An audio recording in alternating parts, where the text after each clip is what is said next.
Hey there, Ninja. Welcome back.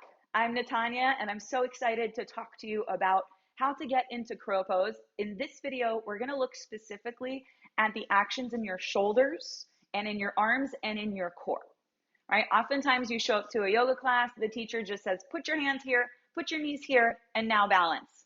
If it were that easy, we wouldn't need YouTube tutorials or any other tutorials. But the fact is, there are lots of little pieces that work together to make this arm balance possible.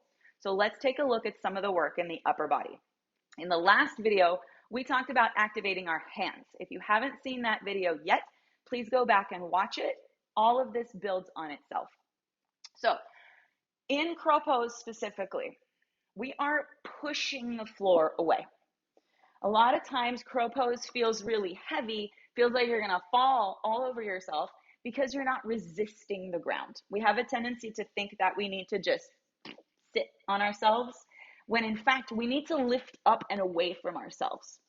And that is a muscular action that happens from the shoulders, from the core, from the pelvic floor, the sensation of upward lift.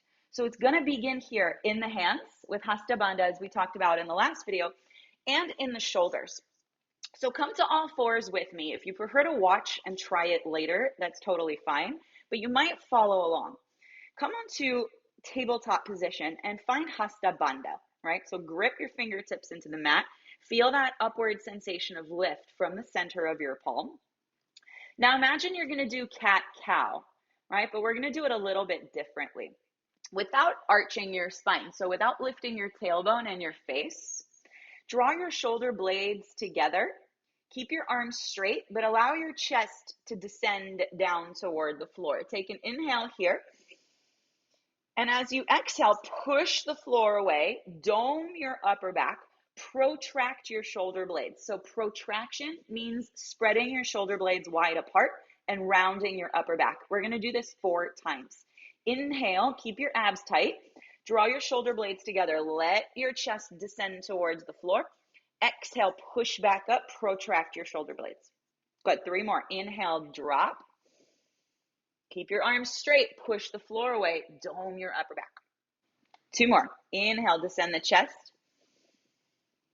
Exhale, push, dome the upper back, feel Hasta, Banda and your shoulder blades working together.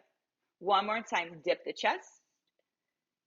And exhale, protract the shoulder blades. Good, now stay here.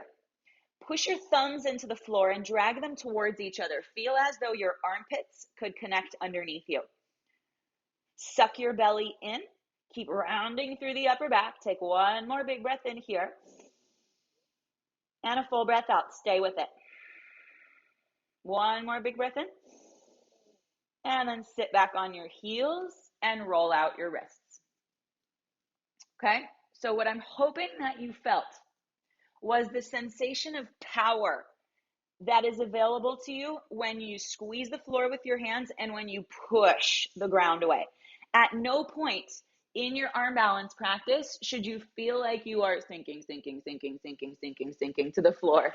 It happens, but the work is to lift away from the floor, right? So this action of pushing down to lift up accomplishes that action. Practice that a few times. Put it together with your Hasta, Banda. And in the next video, we're going to start to talk about weight shifting and joint stacking in order to find some balance. Let's go.